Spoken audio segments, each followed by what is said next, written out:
구원 상담 7번 구원의 방법 마태복음 26장 26절 말씀. 저희가 먹을 때에 예수께서 떡을 가지사 축복하시고 떼어 제자들을 주시며 가라사대 받아 먹으라 이것이 내 몸이니라 하시고.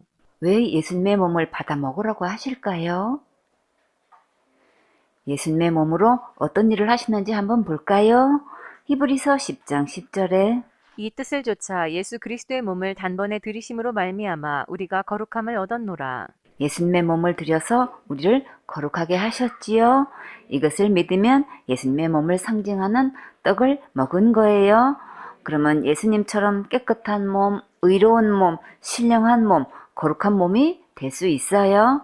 식사할 때 예수님께서 나를 구원해 주신 것을 감사하고 맛있게 먹어야겠지요. 마태복음 26장 27절 말씀. 또 잔을 가지사 살해하시고 저희에게 주시며 가라사대 너희가 다 이것을 마시라. 예수님께서 잔을 가지시고 특별히 감사 기도하시고 마시라고 하셨어요. 그러면 이 잔을 마시는 것은 어떤 것을 의미할까요? 이것은 죄사함을 얻게 하려고 많은 사람을 위하여 흘리는 바 나의 피 곧 언약의 피니라. 이 잔을 마시면 어떻게 죄를 용서받을 수 있는지 볼까요? 히브리서 9장 22절에 율법을 조차 거의 모든 물건이 피로써 정결케 되나니 피 흘림이 없은즉 사함이 없느니라. 예수님께서 십자가에서 흘리신 그 피로 지옥 갈래의 모든 죄를 영원히 용서해 주셨어요. 그러니까 예수님께서 주신 잔을 믿음으로 받아 마시면 제사함 받을 수 있는 거예요. 꿈나무들, 거룩한 것이 무엇일까요? 제가 하나도 없는 것을 말하지요. 예수님의 피로 나를 거룩하게 해 주셨는데 그 효력이 얼마나 갈까요? 영원히 가지요. 히브리서 10장 12절에 오직 그리스도는 죄를 위하여 한 영원한 제사를 드리시고 하나님 우편에 앉으사.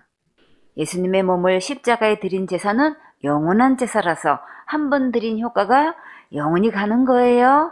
히브리서 10장 14절에 저가 한 제물로 거룩하게 된 자들을 영원히 온전케 하셨느니라. 예수님의 피로 우리를 영원히 거룩하게 해 주셨어요.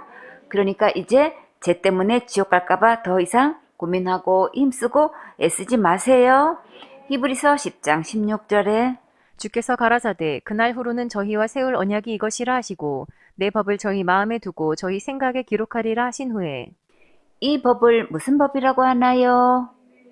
믿음의 법, 은혜의 법, 생명의 성령의 법이라고 해요. 이 법을 우리 마음과 생각에 확실히 알도록 기록해 주셨어요.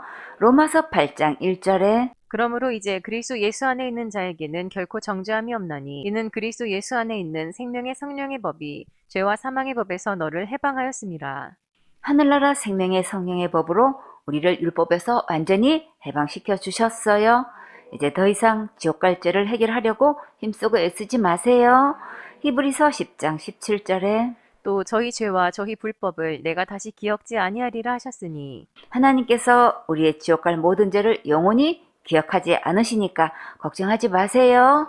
히브리서 10장 18절에 이것을 사하셨은즉 다시 죄를 위하여 제사 드릴 것이 없느니라.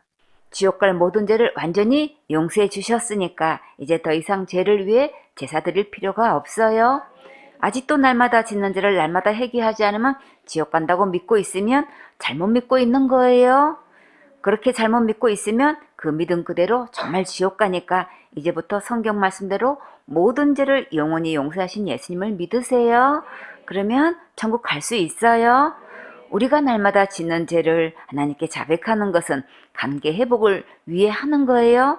지옥 갈까봐 날마다 철저히 죄를 회개 기도하는 것은 잘못된 믿음이고 불신이에요. 이사야 45장 17절에 이스라엘은 여호와께 구원을 입어 영원한 구원을 얻으리니 영세의 부끄러움을 당하거나 욕을 받지 아니하리로다. 여러분은 이 영원한 구원을 받았습니까? 그럼 절대 지옥에서 부끄러움을 당하거나 수치를 받지 않아요. 히브리서 5장 8절에 그가 아들이시라도 받으신 고난으로 순종함을 배워서 온전하게 되었은즉 자기를 순종하는 모든 자에게 영원한 구원의 근원이 되시고 예수님께서 우리의 영원한 구원을 이루시고 받으라고 하실 때 빨리 아멘하고 받으세요.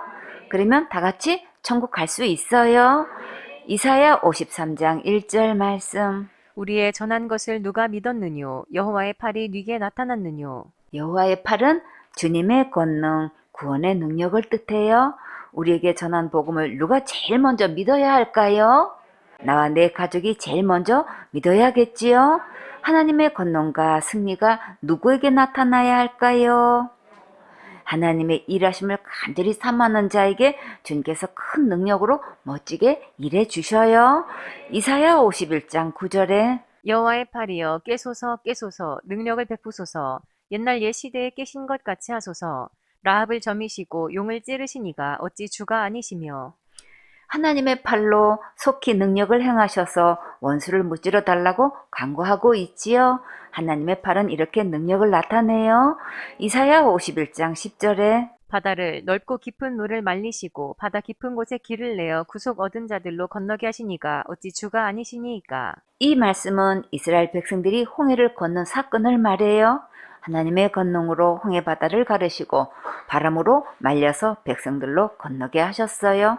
이사야 51장 11절에 여호와께 구속된 자들이 돌아와서 노래하며 시온으로 들어와서 그 머리 위에 영영한 기쁨을 쓰고 즐거움과 기쁨을 얻으리니 슬픔과 탄식이 달아나리이다. 하나님께서 지금 이 포로 생활 속에서 신음하는 백성들을 해방시키겠고 이제 곧 그들이 모두 고국으로 돌아갈 것인데 그들의 얼굴은 기쁨으로 빛나고 행복으로 가득 차고 슬픔과 탄식은 사라지게 해주신다고 하셨어요.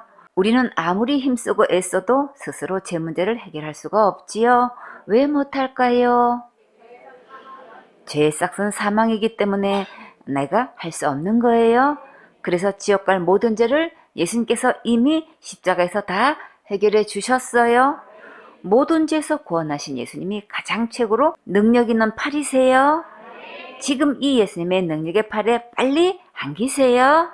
무에서 유를 창조하시는 전능하신 예수님께 필요한 모든 것 구하고 다 아뢰세요. 믿고 구하면 예수님의 권능의 팔로 멋지게 응답해 주셔요. 생수원의 식구들은 모두 크게 응답받는 간증의 멋진 주인공 되세요. 다 같이 예수님은 내 편, 항상 내 편, 영원한 내 편. 전능하신 하나님의 능력의 팔을 믿고 마음껏 구하세요. 이사야 53장 2절 말씀. 그는 주 앞에서 자라나기를 연한 순 같고 마른 땅에서 나온 줄기 같아서 고운 모양도 없고 풍채도 없은즉 우리의 보기에 흠모할 만한 아름다운 것이 없도다. 예수님의 육신의 모습이 사람이 보기에 너무나 말라서 풍채도 없고 고운 모양도 없고 체격도 없어서 한눈에 반할 만한 아름다운 것이 없다고 하셨어요. 하나님은 중심을 보시지만 사람들은 먼저 외모를 보지요. 그러면 사람들은 예수님의 이런 외모를 보고 어떻게 반응했을까요? 이사야 53장 3절 말씀. 그는 멸시를 받아서 사람에게 실어버린 바 되었으며 간고를 많이 겪었으며 질고를 아는 자라. 마치 사람들에게 얼굴을 가리우고 보지 않음을 받는 자 같아서 멸시를 당하였고 우리도 그를 귀히 여기지 아니하였도다. 사람들이 예수님을 업신여기고 하찮게 여기고 깔보고 피하기까지 했다는데 정말 말만 들어도 충격이지요. 예수님은 가난으로 고생하며 힘들게 사셨고 온갖 질병 고통에 시달리셨어요. 사람들은 예수님을 외면하며 기피하고 사람으로 귀하게 여기지도 않았어요. 예수님께서 정말 이런 모습으로 오실 줄은 우리는 꿈에도 생각하지 못하지요. 예수님은 왜 이런 취급을 받고 고난을 받으셔야 하셨을까요? 누구 때문에 그러셨나요? 다 같이 나 때문에, 그쵸? 나 때문에 고난 받으셨지요? 시편 68편 19절에 날마다 우리 짐을 지시는 주, 곧 우리의 구원이신 하나님을 찬송할지로다. 여러분은 어떤 짐을 지고 고민하고 있습니까? 관계의 어려운 문제인가요? 물질의 문제인가요? 혹시 건강 문제 때문에 고통받고 있으신가요? 가족이 구원받기를 간절히 원하는 마음으로 애타하시나요? 이 무거운 모든 문제를 다 예수님께 가지고 나오세요. 예수님께서 우리의 짐을 날마다 지셔서 구원해 주신 것을 찬송드려야겠지요. 마태복음 11장 28절에 수고하고 무거운 짐진 자들아 다 내게로 오라. 내가 너희를 쉬게 하리라. 나는 마음이 온유하고 겸손하니 나의 멍에를 메고 내게 배우라. 그러면 너희 마음이 쉼을 얻으리니 이는 내 멍에는 쉽고 내 짐은 가벼움이라 하시니라. 오늘 이 모든 짐들을 주님께 맡기고 주님 품에 안기어 평안과 쉼을 누리세요. 생손의 식구들은 모두 최고로 행복한 삶을 누리는 멋진 주인공 되세요. 이사야 53장 4절 말씀. 그는 실로 우리의 질고를 지고 우리의 슬픔을 당하였거늘 우리는 생각하기를 그는 징벌을 받아서 하나님에게 맞으며 고난을 당한다 하였노라. 사실은 예수님께서 우리의 병을 대신 지신 것이고 우리의 슬픔과 아픈 고통을 당하신 것인데 사람들은 어떻게 생각하고 있었나요? 예수님이 죄를 지어서 하나님께 벌을 받고 괴로움과 어려움을 당한다고 했지요. 정말일까? 아니지요. 이사야 53장 5절 말씀. 그가 찔림은 우리의 허물을 인함이요 그가 상함은 우리의 죄악을 인함이라. 그가 징계를 받음으로 우리가 평화를 누리고 그가 채찍에 맞음으로 우리가 나음을 입었도다. 예수님께서 찔리신 이유는 다 우리가 잘못 저지른 실수 때문이고 예수님께서 몸이 여이시고 상해서 축이 나신 것은 우리 죄악 때문이에요. 예수님께서 징계를 받고 문책을 받은 것은 하나님과 평화를 누리게 하기 위해서였고 채찍에 맞으신 것은 우리의 병을 치료해 주시고 깨끗하게 낫게 하시려고 맞으신 거예요. 빌라도 때문에 고난 받으신 것이 아니고 내 죄 때문에 고난 받으셨어요. 다시는 사도신경으로 잘못된 신앙 고백하지 마세요. 교묘히 속여서 예수님의 고난을 헛되게 만드는 거예요. 분명히 예수님은 내 죄 때문에 고난 받으셨어요. 이것이 진정한 신앙 고백이에요. 아멘이 되십니까? 분별이 되셨나요? 이제 더 이상 절대 속으면 안 되겠지요? 이사야 53장 6절 말씀. 우리는 다 양 같아서 그릇 행하여 각기 제 길로 갔거늘 여호와께서는 우리 무리의 죄악을 그에게 담당시키셨도다. 하나님께서는 많은 동물을 만드셨고 또 특별히 가축을 주셔서 양식이 되게 하셨지요. 완전 식품 영양 만점 우유와 계란과 고기도 먹게 하시고 또 가축이나 털을 통해 옷도 입게 하셨어요. 또 가축을 통해 농사 짓는 일에도 쓸 수 있도록 하셨고 무거운 물건을 운반도 하고 먼 길을 갈 때는 교통수단으로도 사용할 수 있게 해주셨지요. 꿈나무들, 육축은 어떤 것이 있을까요? 소, 말, 양, 닭, 개, 돼지가 있지요. 가축 중에도 다 각각 특색이 있고 다양한 성격을 가지고 있어요. 그 중에 양이 있는데 하나님께서 특별히 사람을 양으로 비유하셨지요. 왜 양과 같다고 하셨는지 양의 그 특색을 한번 살펴볼까요? 양의 특징과 습성. 첫 번째, 양은 시력이 나쁘대요. 양은 눈앞에서 뭔가 보이면 목자인 줄 알고 졸졸 따라다니는 습성이 있는데 양치는 개들이 뛰어다니면 그게 목자인 줄 알고 가는 대로 따라다닌다고 해요. 양은 이 정도로 시력이 좋지 않아요. 개인지 목자인지도 모를 만큼 시력이 이렇게 나쁘다니 정말 놀랍지요. 두 번째, 양은 잘 속는데요. 양은 분별력이 없어서 야생개들이 그것을 잘 알고 교묘히 의도하여 좁은 골짜기로 몰아넣은 뒤에 잡아먹는데 그것을 사람들이 보고 들개를 양치기계로 훈련시켰다고 해요. 사람들도 영적으로 볼 때 이렇게 양과 같이 잘 속아 넘어가고 있어요. 마태복음 7장 15절에 거짓 선지자들을 삼가라. 양의 옷을 입고 너희에게 나아오나 속에는 노략질하는 일이라. 겉에 양의 옷만 입어도 진짜 양인 줄 알고 속아 넘어가는 게 양이래요. 이와 같이 사람들은 외모를 보기 때문에 직분에 다 속아 넘어가고 있어요. 목사님이신데, 당 회장님이신데, 신학교 총장님이신데, 기독교 연합회 총회장님이신데 이렇게 직분을 말하면 사람들은 참 목자인지 거짓 목자인지 잘 분별하지 못하지요. 성경에서는 거짓 목자에 대해 뭐라고 했나요? 개들과 행악자를 조심하라고 했지요. 빌립보서 3장 2절에 개들을 삼가고 행악하는 자들을 삼가고 손 할례당을 삼가라. 개들과 행악하는 자들과 손 할례당은 다 거짓 목자를 말해요. 이들은 결국 어디에 가는지 볼까요? 계시록 22장 15절에 개들과 술객들과 행음자들과 살인자들과 우상숭배자들과 및 거짓말을 좋아하며 지어내는 자마다 성 밖에 있으리라. 성 밖이 어딜까요? 지옥을 말하지요. 개들과 술객들과 행음자들과 살인자들과 우상 숭배자들과 및 거짓말을 좋아하며 지어내는 자마다 다 어디 간다는 말씀일까요? 결국 지옥 간다는 말씀이지요. 계시록 20장 10절에 또 저희를 미혹하는 마귀가 불과 유황못에 던지으니 거기는 그 짐승과 거짓 선지자도 있어 세세토록 밤낮 괴로움을 받으리라. 불과 유황못은 지옥이지요. 거짓 목사는 결국 지옥에 가게 되니까 그 말에 더 이상 속아 넘어가면 안 되겠지요. 요한일서 4장 1절에 사랑하는 자들아, 영을 다 믿지 말고 오직 영들이 하나님께 속하였나 시험하라. 많은 거짓 선지자가 세상에 나왔음이니라. 거짓 목사인지 아닌지 우리가 어떻게 금방 알 수 있을까요? 날마다 짓는 죄를 날마다 회개하지 않으면 지옥 간다고 하는 자는 거짓 목사예요.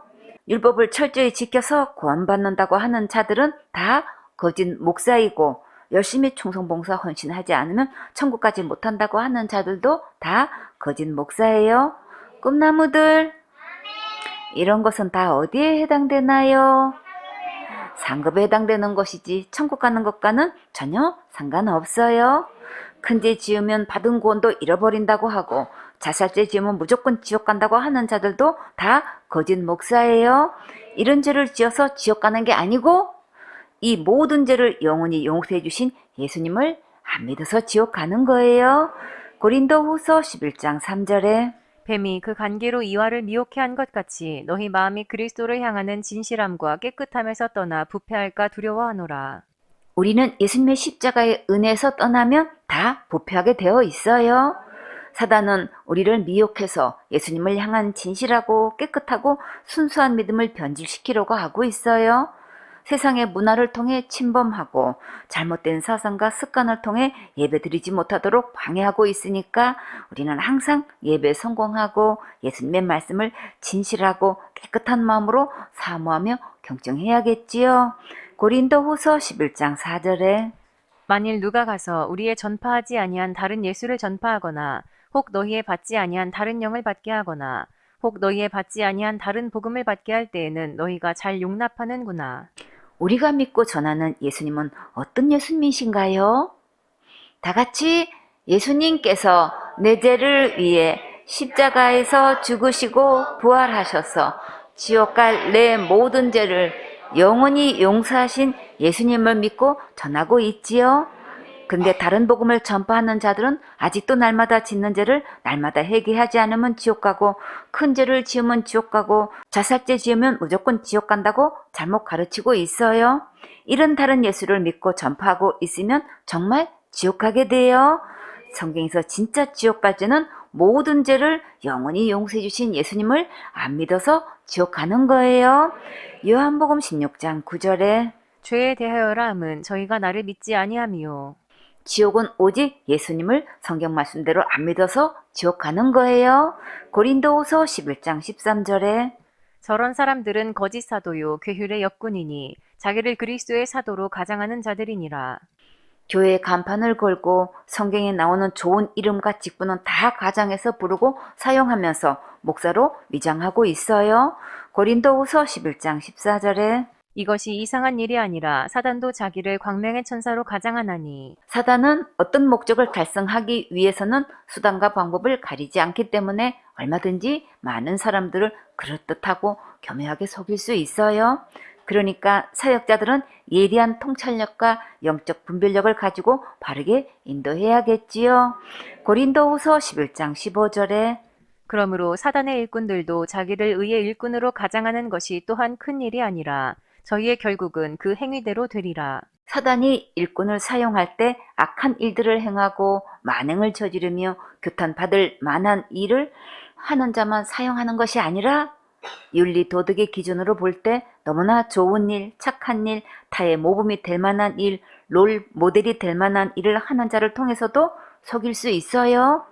그러니까 먼저 하나님의 말씀대로인지 아닌지 잘 분별해야겠지요. 양은 이렇게 잘 속으니까 하나님의 말씀으로 특별한 보호가 필요해요. 세 번째, 양은 잘 넘어진대요. 양의 다리는 강하거나 탄탄하지도 않아서 잘 넘어지고 재빠르지도 못하고 뛰는 속도까지 느려서 맹수가 쫓아오면 잡아먹히는 경우가 많대요. 이처럼 교인들도 조그마한 일에 시험 들어서 잘 넘어지지요. 네 번째로 양은 넘어지면 스스로 못 일어난대요. 그래서 반드시 목자가 가서 일으켜 주어야 한대요. 달래서 일으켜 주려고 신방 간다고 하면 못 오게 하고, 신방을 안 오면 안 온다고 섭섭해하지요. 다섯 번째, 양은 중심을 금방 못 잡는다고 해요. 일으켜 세워준 후에 몇 초 동안 가만히 붙잡아 줘야만 중심을 잡고 걸어갈 수 있대요. 안 그러면 또 쓰러지니까 스스로 잘 다닐 때까지 돌봐줘야겠지요. 여섯 번째, 양은 이기적이라고 해요. 새끼 양들이 배가 고파 어미로 보이는 양에게 다가가면 매정히 뿌리치고 가버린대요. 배가 고파서 다가오면 줄만도 한데 그렇지 않는데요. 일곱 번째, 양은 제멋대로래요. 목자가 없으면 각자 자기 먹이 찾는 데만 정신이 팔려서 제멋대로 가버린대요. 먹고 살기 위해서 돈이 된다고 하면 예배도 희생시키고 주의 일도 뒷전으로 여기지요. 여덟 번째, 양은 방향 감각이 없대요. 시력도 나쁘고 방향 감각도 없어서 야생 숲인지 낭떠러지가 있는지 푸른 초장인지 모래사장인지 조차도 전혀 구분을 못하고 무조건 간대요. 천국으로 인도하는 생명의 말씀인지 평생 동안 들어도 지옥 가는 설교인지 전혀 분별도 못하고 방향 감각도 없이 그냥 교회 다니는 자가 너무나 많지요. 그래서 양은 반드시 참된 목자가 있어야 생존할 수 있고 천국으로 인도하는 참 목자를 만나야 살 수 있어요. 마태복음 23장 13절에 화 있을진저 외식하는 서기관들과 바리새인들이여 너희는 천국 문을 사람들 앞에서 닫고 너희도 들어가지 않고 들어가려 하는 자도 들어가지 못하게 하는도다. 교인들은 담임 목사가 이런 자인 줄 꿈에도 생각하지 못하지요. 그러나 예수님께서는 거짓 목사가 많다고 하셨나요? 적다고 하셨나요? 많다고 하셨지요. 그러니까 자신은 지금 참된 목자 밑에 있는지 거짓 목자 밑에 있는지 잘 살펴보고 속히 분리해야겠지요. 아홉 번째, 양은 반드시 떠나왔던 길로 다시 돌아온대요. 양은 기소 본능이 강하다고 해요. 비둘기도 기소 본능이 강하지요. 시력도 약한데 어떻게 돌아올 수 있을까요? 정말 신기하지요. 율법 아래 있던 자들을 은혜 아래 믿음으로 양육시켜 놓고 그대로 두면 다시 율법으로 돌아가는 습성이 있는데 그래서 반드시 분리하라고 하셨어요. 중독된 말을 계속 들으면 다시 혼란스러워져서 분별력을 잃고 율법으로 돌아가게 돼요. 갈라디아서 1장 6절에 그리스도의 은혜로 너희를 부르신 이를 이같이 속히 떠나 다른 복음 쫓는 것을 내가 이상히 여기노라. 예수님의 십자가의 은혜로 구원해 주셨다고 분명히 가르쳐 주었는데도 누가 율법을 지켜서 구원받는다고 하면 그 말을 따라간다는 게 정말 이상하지요. 그래서 참된 생명 양식이 아닌 것은 더 이상 먹으면 안 되겠지요. 독초를 계속 먹으면 정신이 희미해지고 혼탁해져서 분별하지 못하고 분리하지 못해요. 열 번째, 양은 방어력이 전혀 없대요. 양은 공격할 무기도 없고 방어할 대책도 없고 빨리 도망도 못 가고 눈이 잘 보이지도 않고 뛰는 속도까지 느리니까 반드시 목자가 돌봐줘야겠지요. 11번째, 양은 목자의 음성을 알아듣는데요. 양은 목자의 음성을 알아듣고 목자를 따라 양육과 돌봄을 받는데요. 동물들이 말을 알아듣는 게 정말 신기하지요. 그래서 양은 정말 산 목자를 만나야겠지요. 요한복음 10장 1절에 내가 진실로 진실로 너희에게 이르노니 양의 우리의 문으로 들어가지 아니하고 다른 데로 넘어가는 자는 절도며 강도요 문으로 들어가는 이가 양의 목자라. 꿈나무들, 이 문이 곧 누구신가요? 예수님이시지요. 우리가 어떻게 참 목자인지 거짓 목자인지 구별할 수 있을까요? 지옥 갈 모든 죄를 영원히 용서하신 예수님을 믿으면 천국 간다고 가르치면 참된 목자고, 자기가 지은 죄를 자기가 날마다 회개 기도해야 천국 간다고 하고 충성 봉사 헌신 많이 해야 천국 간다고 하면 거짓 목자예요. 여러분은 참된 목자를 만났습니까? 참된 목자를 만나 참된 복음을 듣고 구원받아서 천국 갈 수 있는 것이 가장 큰 축복이고 행복이에요. 요한복음 10장 3절에 문지기는 그를 위하여 문을 열고 양은 그의 음성을 듣나니 그가 자기 양의 이름을 각각 불러 인도하여 내느니라. 그 많은 양마다 자기 이름이 있대요. 양이 자기 이름을 부르면 온다는 게 정말 신기하지요? 요한복음 10장 4절에 자기 양을 다 내어놓은 후에 앞서가면 양들이 그의 음성을 아는 고로 따라오되 타인의 음성은 알지 못하는 고로 타인을 따르지 아니하고 도리어 도망하느니라. 양이 주인의 음성인지 아닌지도 알고 다른 사람이 자기 이름을 부르면 도망가는 것도 정말 신기하지요? 꿈나무들, 가장 중요한 것은 누가 내 이름을 불러주셔야 할까요? 예수님이 반드시 내 이름을 불러주셔야지요. 계시록 3장 5절에 이기는 자는 이와 같이 흰 옷을 입을 것이요 내가 그 이름을 생명책에서 반드시 흐리지 아니하고 그 이름을 내 아버지 앞과 그 천사들 앞에서 시인하리라. 무엇을 이겨야 되나요? 지옥 갈 모든 죄를 이겨야지요. 우리가 어떻게 모든 죄를 이길 수 있을까요? 예수님을 믿으면 죄를 이길 수 있지요. 지옥 갈 모든 죄를 영원히 용서하신 예수님을 믿으면 흰 옷도 입혀 주시고 생명책에 내 이름을 기록해 주시고 하나님 아버지 앞과 천사들 앞에서 내 이름을 불러주셔요. 한번 이 생명책에 내 이름이 기록되면 절대 지우지 않겠다고 약속해 주셨어요. 이것은 예수님의 십자가의 은혜로 기록되었기 때문에 절대 지워지지 않는 거예요. 여러분은 이 생명책에 이름이 기록되었습니까? 정말 감사하지요. 다 같이 찬양. 내 이름 불러주시니 이 여인 은혜인가. 무슨 은혜일까요? 예수님의 십자가의 은혜지요. 12번째 양은 죽을 때나 양털 깎을 때 아무 소리도 안 낸대요. 어떻게 죽음 앞에서 아무 소리를 내지도 않고 가만히 있을까요? 염소나 돼지나 다른 동물들은 죽기 직전에 발부둥을 치고 소리 지르는데 양은 양털을 깎을 때나 죽음 앞에서 가만히 있기 때문에 희생제물로 드릴 수 있지요. 이 모습이 곧 누구의 모습일까요? 6월절 어린 양 예수님의 모습이시지요. 이사야 53장 7절에 그가 곤욕을 당하여 괴로울 때에도 그 입을 열지 아니하였으며 마치 도수장으로 끌려가는 어린 양과 털 깎는 자 앞에 잠잠한 양같이 그 입을 열지 아니하였도다. 예수님께서 십자가의 고난을 잠잠히 받아주셔서 우리가 제삼을 받을 수 있었고 천국에서 살 수 있는 영원한 새 생명을 얻을 수 있어서 정말 감사하지요. 13번째 양은 길을 잃을 때는 운다고 해요. 꿈나무들, 양이 어떻게 울 것 같아요? 염소 소리는 알겠는데 양의 울음소리는 우리나라에서는 잘 듣지 못하지요. 혹시 동물원이나 농장에 가서 양의 울음소리 들어보셨나요? 기억이 잘 안 나지요? 지금 교회 다니면서 천국 갈 믿음이 없는 자들과 믿지 않는 자들은 길을 잃고 헤매면서 그 영들이 다 울고 있어요. 구원받은 양들은 하나님의 말씀을 듣고 예배드리고 싶어 하지요. 베드로전서 2장 24절에 친히 나무에 달려 그 몸으로 우리 죄를 담당하셨으니 이는 우리로 죄에 대하여 죽고 의에 대하여 살게 하려 하심이라. 저가 채찍에 맞음으로 너희는 나음을 얻었나니. 꿈나무들, 지옥 갈 모든 죄를 누가 담당하셨나요? 예수님께서 친히 십자가에 달려 죽으심으로 담당하셨지요. 그 이유는 우리의 죄값을 위해 죽으신 것이고 우리를 의롭게 해 주신 것을 부활로 증명하셨어요. 또 채찍에 맞음으로 우리가 병에서 치료받을 수 있도록 크신 은혜를 베풀어 주셨어요.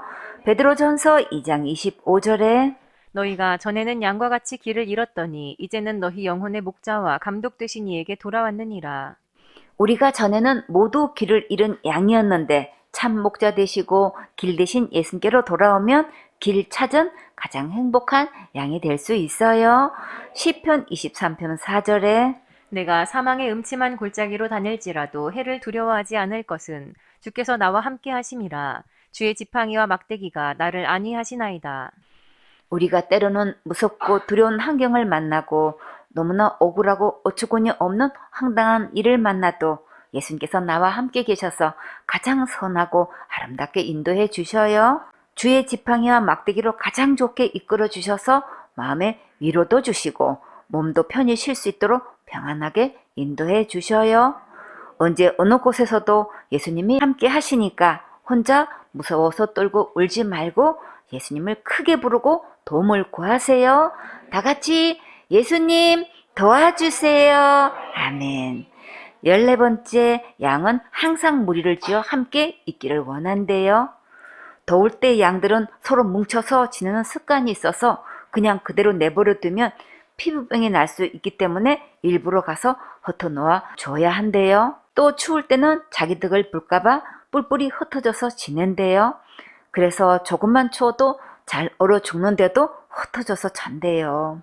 양은 순한 게 아니라 아집이 있고 자기 생각만 하는 성향이 있어서 해결책으로 더울 때는 털을 싹싹 밀어주고 추울 때는 모아서 뛰어다니게 하면서 체온 유지를 시켜준대요.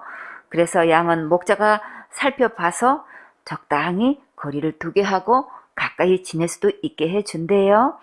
교인들 중에서 그 사람만 가까이 하면 상처를 입고 낙심하고 좌절하고 소망을 잃게 하는 자가 있는데 이런 자들에게는 될 수 있는 대로 스스로 가까이 하지 않는 게 좋겠지요.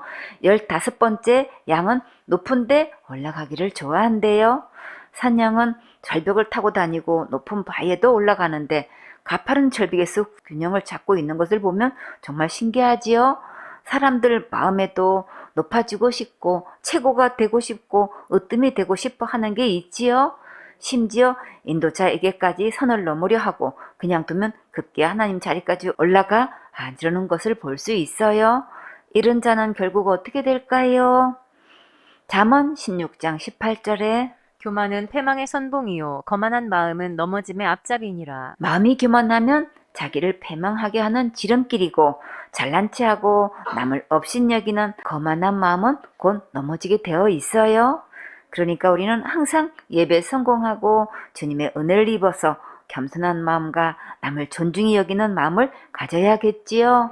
누가복음 18장 14절에 내가 너희에게 이르노니 이 사람이 저보다 의롭다 하심을 받고 집에 내려갔느니라. 무릇 자기를 높이는 자는 낮아지고 자기를 낮추는 자는 높아지리라 하시니라. 바리새인은 누구보다도 신앙생활을 잘하고 있다고 자부하고 있지요. 그러나 자기가 잘하고 있는 것을 자랑하면서 다른 사람을 업신여기고 죄인 취급을 했어요. 근데 하나님께서는 누구를 의롭게 보셨나요? 하나님 앞에서 자기를 죄인이라고 가슴을 치는 자를 의롭다 하셨고 자기를 낮추는 자를 높여주셨어요. 생손의 식구들은 항상 예배 성공하고 은혜를 입어서 겸손한 마음으로 서로를 존중히 여기고 서로 도와주고 사랑해야겠지요. 16번째, 양은 가시에 찔리면 기가 들리지 않는데요. 가시에 찔렸는데 어떻게 기가 들리지 않을까요?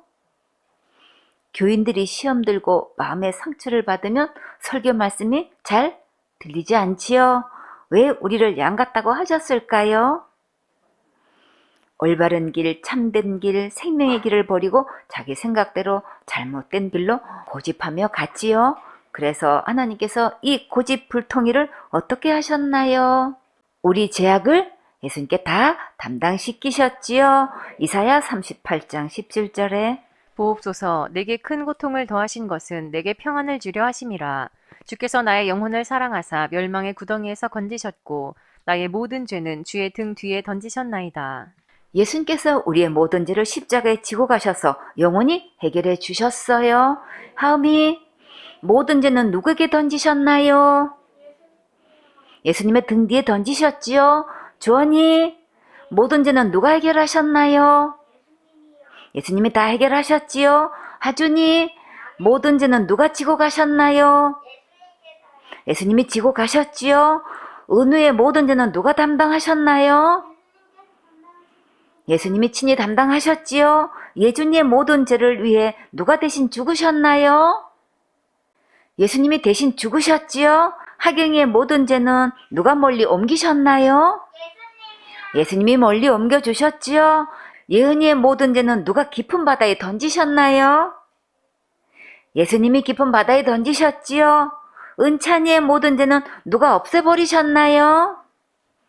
예수님이 없애버리셨지요. 우리 생수원의 꿈나무들 모두 참 잘했어요.